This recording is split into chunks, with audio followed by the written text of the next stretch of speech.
Well, folks, yesterday, of course, saw the return of Dark Brandon, President Joe Biden's no-nonsense alter ego, we'll call him. He showed up on Twitter. President Biden tweeted out a little chart.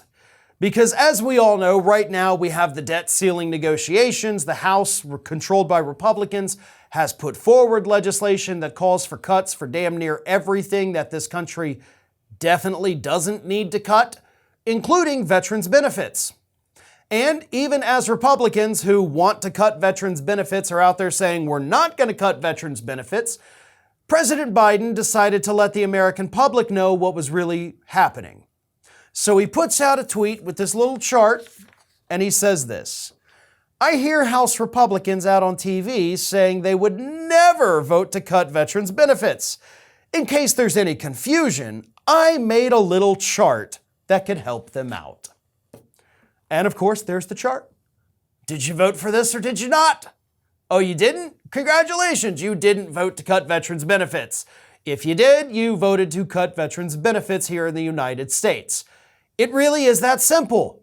And it's that kind of simple explanation that the American public needs. Honestly, it truly would have been great if he would have gone out there and done this in a press conference as well. You know, you could take your same chart, blow it up poster size, and just sit there and be like, look, I got a big chart. I got my little chart over here on Twitter, and I got my big chart right here. And you can clearly see, if you didn't do this, then you didn't vote to cut veterans' benefits. If you did, then you did.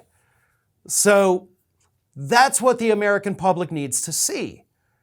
You know, I don't often heap praise on President Biden, but he deserves a lot of credit for this, even though, again, I'm willing to bet he didn't make the chart, probably didn't write the tweet. But it's a good message coming from the President of the United States hitting back at the opposition party. That's the important thing. Every now and then, Biden can come out with some pretty good zingers. You know, back in the day, when he was a little bit younger, sure, he was a fighter. He was absolutely not afraid to get on the mat with those Republicans and fight against them with words, with legislation, with whatever. And yeah, he's softened a little bit as he's gotten older, as most people do. But every now and then you piss him off just enough and he can get you.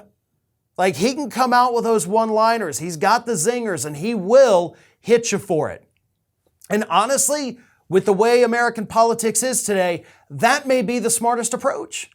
That may be the simplest message that he can put out there. He doesn't need to go out and give a 30-minute speech about Republicans cutting veterans' benefits.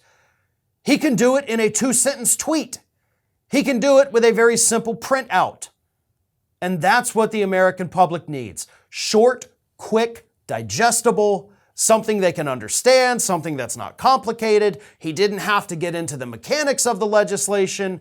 Just said, did you do this? Yes, great. Then you voted to cut veterans' benefits. And you're a liar, and the public needs to know that you're a liar. That's the president we need to see more of. We need a fighter. We need somebody out there calling out these Republicans. I'm glad he did it yesterday. I hope he continues to do it every day from now until the 2024 election. This is Hattie. Hattie wants to know why you have not subscribed to our channel. You obviously like our videos, so do us a favor and subscribe.